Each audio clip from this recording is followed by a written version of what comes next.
So our next topic is angle of repose. Okay. So angle of repose is in case of an inclined plane. So if you consider this as an inclined plane, okay, making an inclination theta with the horizontal. Okay. Now if I keep this pen here, and I'll keep this box. I'll keep this box here. Now the box is not sliding. The box is not sliding down. When I increase the angle little bit, it starts sliding down. So that angle at which the object starts sliding is known as the angle of inclination. Angle of repose. The angle with the inclined surface makes with the horizontal at which the object just starts sliding. For example, this is the inclined surface. Here if I keep the object, it is not sliding. If I increase the inclination, if the inclination increases at a particular point, the object starts sliding. That angle at which the object starts sliding, we call it as angle of repose. Okay, now let us see the diagram.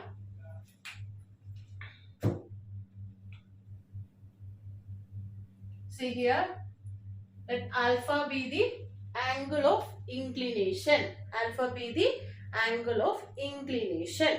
Now, if you draw the free body diagram of an object of weight mg, weight always acting down. Now, the normal reaction will be always acting perpendicular to the resting surface. Now, listen, if this angle is alpha, here the angle produced will be also alpha. Why? Because, I'll explain. Okay. So, this angle is alpha, this angle is 90 degree. So, this will be what? In a triangle, this will be 90 minus alpha. Angle sum property of a triangle. So, again you can see this is 90 degree. If this is 90 degree, so this is 90 minus alpha. So, this will be definitely alpha. So, in all these diagrams of inclined plane, if the angle of repose is alpha or angle of inclination of the inclined plane is alpha, then here mg makes with the resultant. This line will also be making an angle alpha here. Okay, so let us draw that free body diagram.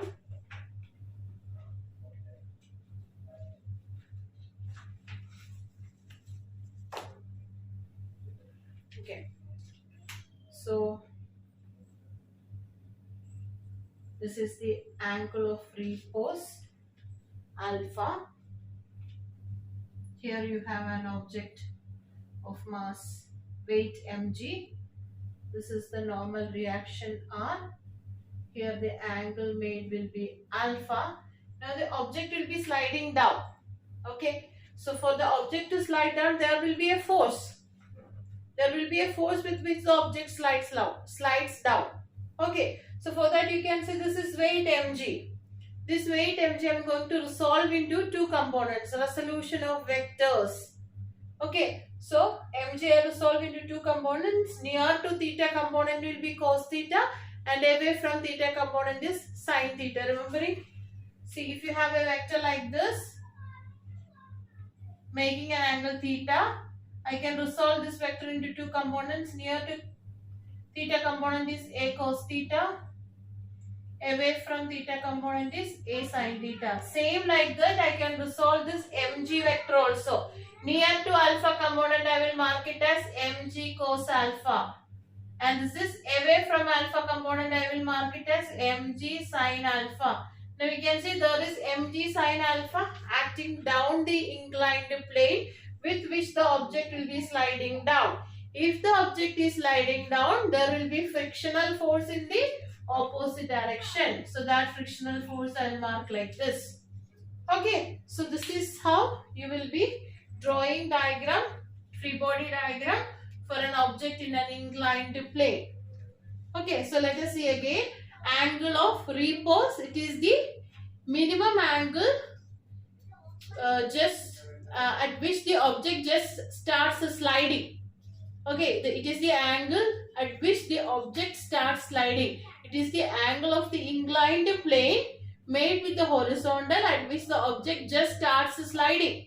Okay, so if angle of inclination is alpha, if the object weight is mg, this is normal reaction, and I can resolve this mg into two components, mg cos alpha and mg sin alpha, and here you can mark the frictional force also. Okay, you can mark the frictional force also. Okay, now what all are the forces acting on this object? Here you can see the forces acting are mg weight is acting down.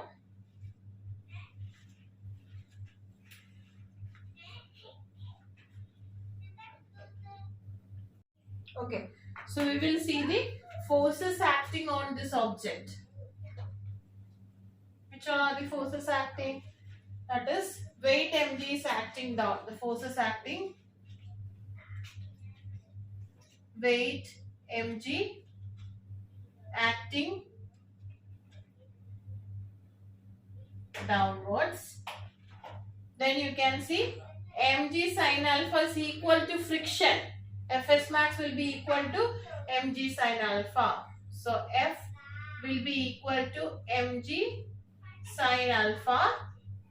Now what else you can see? The normal reaction is equal to mg cos alpha. So the normal reaction will be equal to mg cos alpha. Now if you divide these two, F by R, what you will get?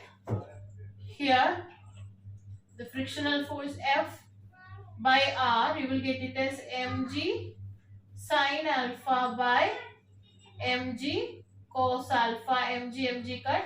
What you will be getting is tan alpha, or you will get the angle of repose alpha is equal to tan inverse of Fs by R. What is tan inverse of Fs by R? That is already angle of friction theta, right? Angle of friction theta is equal to tan inverse Fs by R. Okay, so we know tan inverse Fs by R is already angle of friction, which is equal to angle of friction theta, right? So what you can write? Angle of repose is equal to angle of friction. Therefore, alpha is equal to theta. What is that? Angle of friction.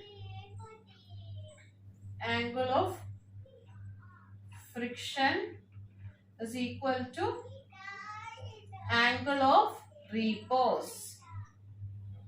Okay, so that is one derivation question you can expect. Show that angle of friction is equal to angle of repose. So first you have to draw what is angle of friction. You have to write the equation, then you have to draw this diagram and show what is angle of repose, and from the diagram you will get alpha is equal to theta. Okay.